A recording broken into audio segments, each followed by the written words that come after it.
po bang lumabas na balita mula sa intelligence community na may high BI official ay tumanggap ng 200 million pesos mula kay Guo Huaping?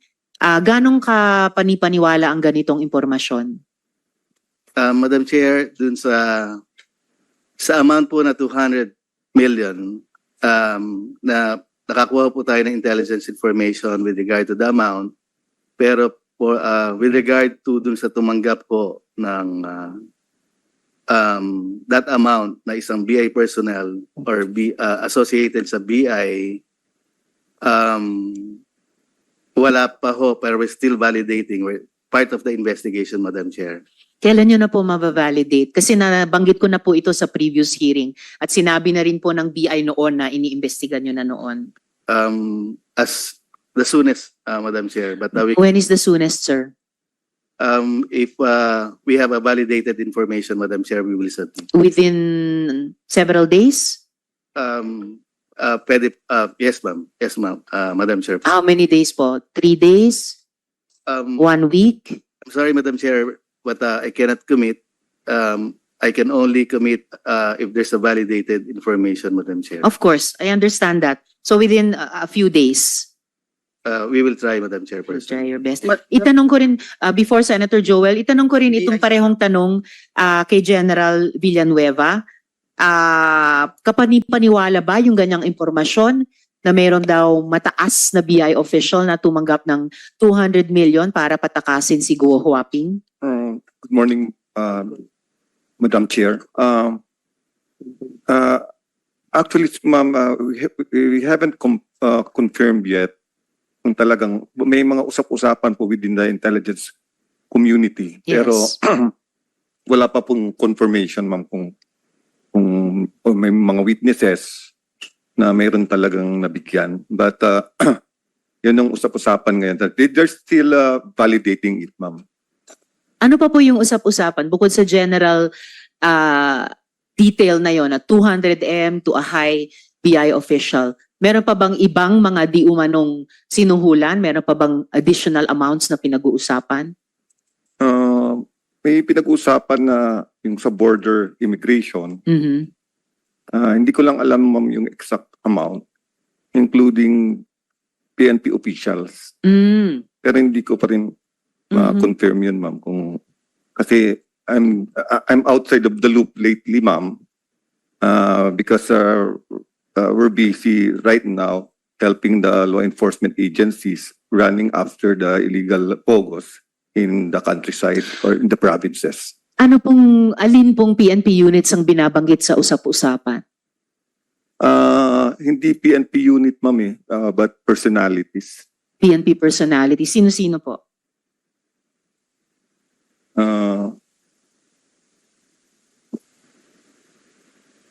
I think it was mentioned the former chief PNP.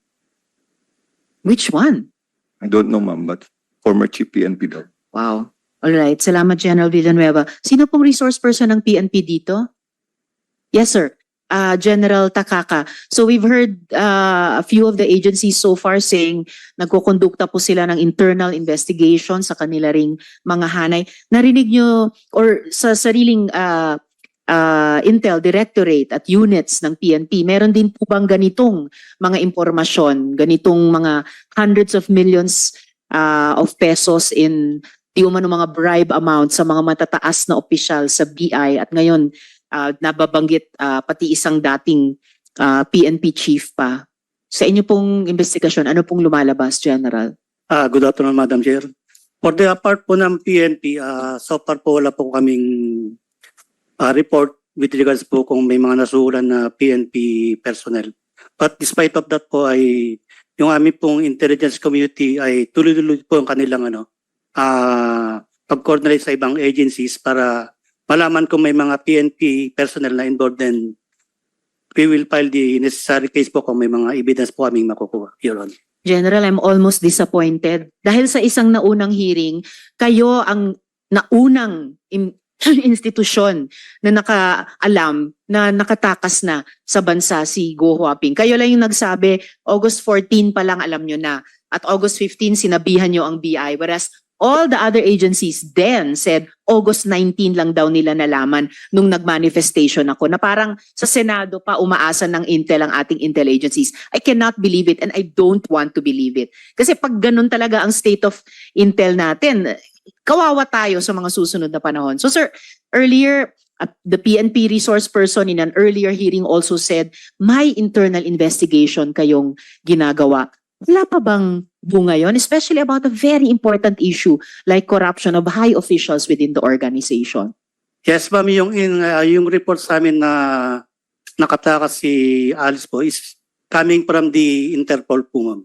So yun po yung naging information po namin coming from the Interpol po na nakuha po natin. Then yung sa mga allegations po na is ongoing naman po, ma'am, yung aming investigation. Yes sir, pero more than a month ago na po yung August 14 na input ng Interpol. So really I'm shocked. And PNP widow po ako, alam nyo naman. So may expectation ako sa national police natin. Well, thank you General, but you know, PNP has to come back with more than that sa komiteng ito. Kami, ginagawa namin yung aming trabaho in terms of investigation in aid of legislation, but patapos na rin po kami. Step up na dapat talaga ang law enforcement. Salamat General Takaka. Before I recognize Senator Joel, balik lang General Villanueva, you mentioned a former chief PNP. Mula sa intel nyo, anong klasing tulong, aid o assistance ang pinrovide nung taong ito? I don't know the exact ma'am kung anong provide na support.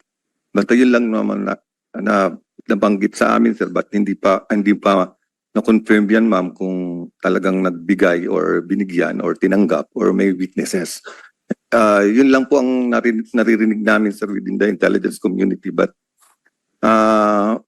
I'm out of the loop po kasi lately ma'am hindi ko din ma-confirm yan ma'am kung ano. I understand General, pero just to be clear, no, bahagi ng usap-usapan sa Intel community na a former chief PNP ay on the take kay Guo Huaping. Tama po? Yes ma'am yan, pero hindi ko din ma-ascertain yan ma'am kung kanino galing yung report ma'am.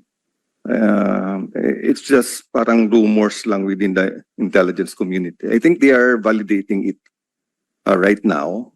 I even went to Nika last week, but there's no information about it ma'am.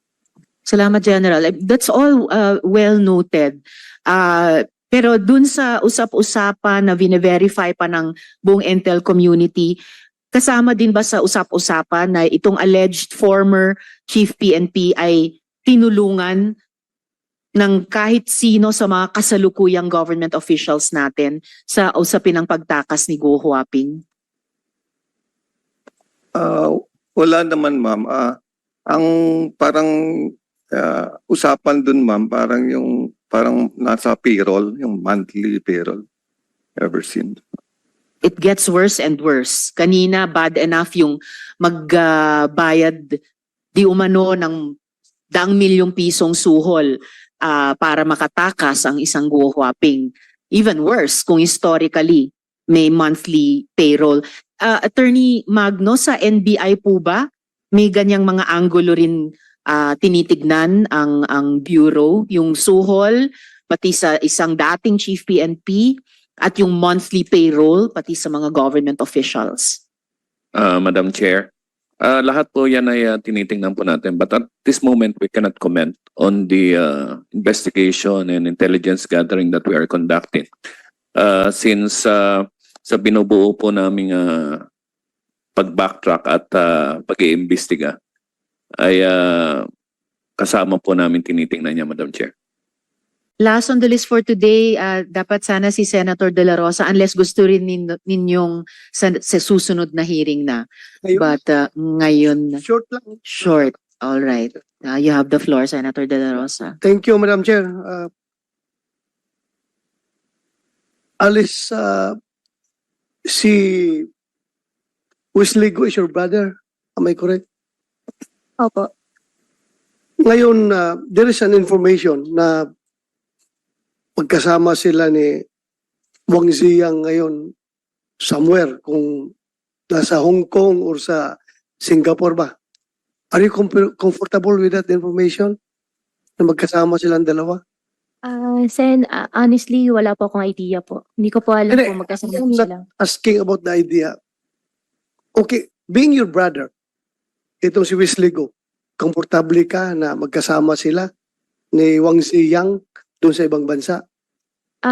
I assume po hindi po sila magkasama. Hindi pa ako comfortable po. Granting magkasama sila. Komportable ka, hindi? Hindi. May we know the reason why? We are helping you here. Opo, sorry po. I refuse to answer po. Hindi ka komportable. Po ako comfortable po na sabihin po. Pero hindi pa ako comfortable po na magkasama po. Magkasama sila. Okay. Thank you. Next question, Alice. Kung hindi ka na-aristo sa Indonesia, anong next plan mo dapat? Halimbawa, hindi ka pinakialaman ng Indonesian authorities. Anong next plan mo? What's your next move? Supposed to be your next move. Actually, honestly po, Sen, nag-uusap po kami na uwi na po ako dito sa Pilipinas. Uwi sa Pilipinas. Aharapin ko po at magpapaliwanag po ako. Wala kang plano na umuwing China? Ang plano ko po ay bumalik po dito sa Pilipinas po. Dito po ako uuwi. How about China? Were you entertaining that to Wala going po. to China? China, wala po. So from At saka Senator De La Indonesia, Rosa, if I may, sinabi niyo mo, Kuhuaping, balak mo sana, gusto niyo sana bumalik dito at magpaliwanag. I highly encourage you to do that during this hearing. Magpaliwanag hanggat kaya mo. I think you know what I mean. Senator De La Rosa. I am just, I'm just asking this question because I was entertaining some conspiracy theorists putting forward the theory na itong si Alice Go ay posibleng isang sleeper cell agent ng China na pinadala dito sa ating bansa. Well, yun nga kaya ko tinanong kung gusto niyang next move niya from Indonesia is going home to China kasi the safest place for a sleeper cell agent is to go back home. Yung home base niya. Safe na safe siya doon sa China kung if indeed she is a state agent of China. Kaya nga tinatanong ko, so wala kang balak pumunta ng China? Wala po, before po nangyari po yung sa Indonesia po, nag-uusap na po kami nag-uusap po na consider ko po talaga na ang next move ko po ay babalik po ako dito sa Pilipinas. At saka magpaliwanag. sigurado Senator ako, De La Rosa, hindi- bago kayo magpatuloy, acknowledge ko lang yung pagdating ni Senator Bong Revilla na kasamang magtatanong sa susunod. Thank you, hearing. thank you. Senator De La Rosa. kaya siguro ayaw mong pumuntang China dahil involved ka ng Pogo. Siguradong katay ka sa gobyerno ng China pag umuwi ka doon. Dahil galit na galit ang gobyerno ng China against Pogo. Am I correct? Sen, hindi po ako involved po sa Pogo. At in fact, yung tatay ko po nasa China po ngayon. Kung kami po, Whether you like it or not. Okay. kung kami po ay Whether you involved like it or po, not. sana po, hindi naman po, tama naman po kayo na galit po ang Chinese government po sa Pogo. And I Galit think, nga. Opo. Kaya kung pupunta ka ng China, talagang katay ka doon dahil galit na galit ang Chinese government sa Pogo. hindi po yan ang reason kung bakit di pa ako pupunta ng China. Ang reason ko po, babalik po ako dito sa Pilipinas at magpapaliwanag ako dito at haharapin ko po kung ano man po yung mga aligasyon po. Correct. But you cannot remove the fact that ikaw ay involved sa Pogo. Whether you deny it or not, kaming lahat dito naniniwala talaga na involved ka sa Pogo. Kung mag-insist ka, you can tell it to the Marines. not to the policeman. Okay. Next question. Merong sinabi si General, wala pa ako dito kaya, General Villanueva, retired General Villanueva, na meron daw isang former chief PNP receiving a monthly payroll from you. Pwede bang malaman kung sino itong former chief PNP? I'm concerned because I am a former chief PNP. Baka mamaya, merong lalabas na script dyan na si Bato ay tumatanggap ng pera galing sa'yo. Wala pong ganun pong nangyayari. Sigurado ka? Sigurado po ako. Wala pong Kilala ganun mo ba nangyayari. ako? Nakita ko po kayo in person nung andito na po sa Senate po. Before that, nag-meet ba tayo in person? Never po. Sigurado ka? Sigurado Kahit po. selfie. May selfie ka sa akin? Selfie, I think wala po. Kahit nag-cruise mo lang tayo sa isang mall, nakita mo ako. Hindi mo ako nakita sa isang Hindi mall? po. Sigurado ka? Sigurado po ako. Ay siniguro ko lang dahil baka mamaya may lalabas na script dyan na ako yung former chief PNP na tumatanggap sa iyo ng pera. Klaruhin ko lang ito. So General Gonzales, pwede malaman from you kung sino yung former chief PNP na sinasabi niyo na tumatanggap ng monthly payroll from Alice Go? Your Honor, I don't have any confirmation, but I'm sure you're not the one. I think so. Thank you. Thank you if I'm not the one. Yun lang, siniguro ko lang. Thank you, General Villanueva. Thank you for that information. Alice Go. Marami akong question, pero Madam Chair, pero baka... Ha?